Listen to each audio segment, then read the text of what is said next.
Hi everyone, I'm Liz. And I'm Cody.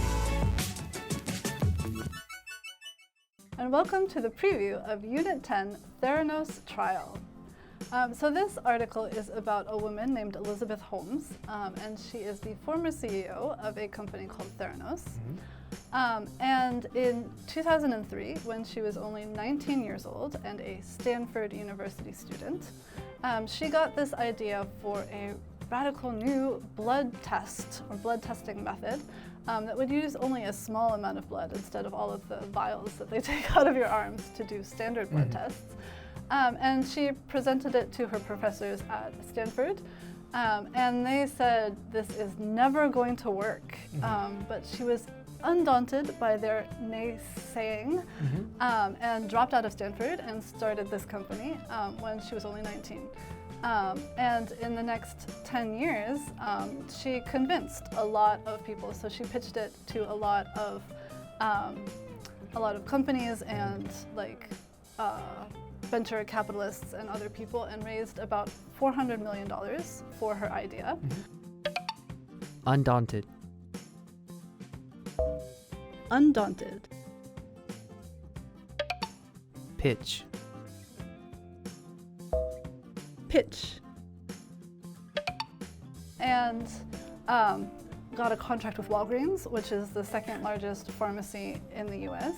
And she even claimed to have some relationships with the US military. So they were interested, or apparently interested, in her idea. But it turned out in the end that there was a lot of deceit going on. And the story was not as happy and as wonderful as it may have seemed.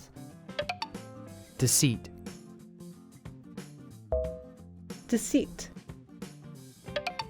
But we'll talk about that in the review section.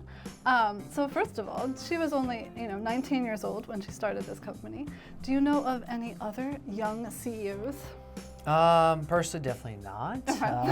In the news, I don't know many young CEOs other than like some of the most famous ones, like Mark Zuckerberg. Right. He dropped out similarly and became, started his company, became one of the biggest in the world. Right.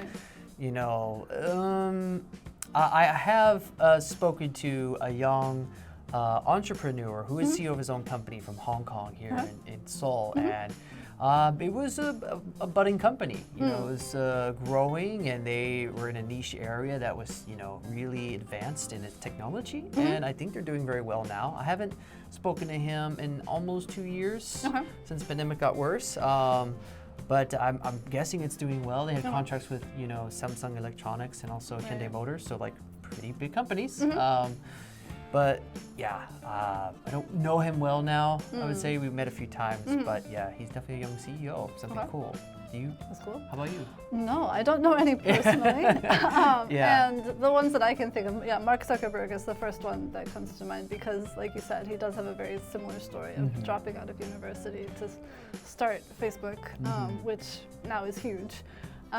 So yeah, he would be the number one person who comes to mind. Yeah. And this Elizabeth Holmes, she was arrested because of the deceit and the problems with her company.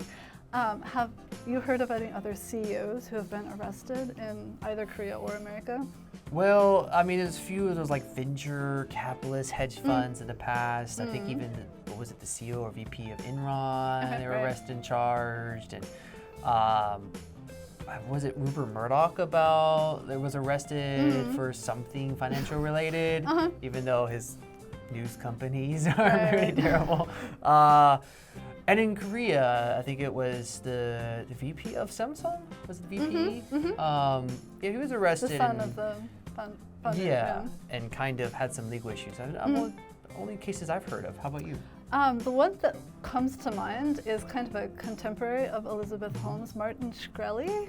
Oh, that one. And he is. Oh my goodness. He is a bit of a character. I think he was also, quite successful and made a lot of money. Yeah. But he's most famous for buying the patents or whatever to a couple of drugs in America and vastly increasing the price. So they started at $10 to $15 a pill, and he increased the price to like $750 for one. But that's actually not why he was arrested. No. He was actually arrested for kind of like a Ponzi scheme, so he'd constantly start new companies to pay for the old companies, and so he is, I think, currently in jail. Yeah. But a lot of CEOs get arrested, usually for finance-related kinds of things. Yeah. So it's not all that uncommon for a CEO. And they're not in prison that long either. Right. Yeah. So. If you have a lot of money, you can usually get out pretty quickly. Yeah. And financial crimes aren't really taken all that seriously. White-collar crimes. White-collar, exactly. And now for the language focus. The first point is, get one, two. So for my example, it can be really hard to get people to change their mind once they've formed an opinion. That's right. Now for mine, it's what's more. So I was very happy to have my family over for Thanksgiving this year. What's more, I was even happier when the nieces helped me decorate for Christmas. Oh, that sounds like fun. Yes. Okay, and that's all for the preview of Unit 10 Theranos trial. We'll see you in the review.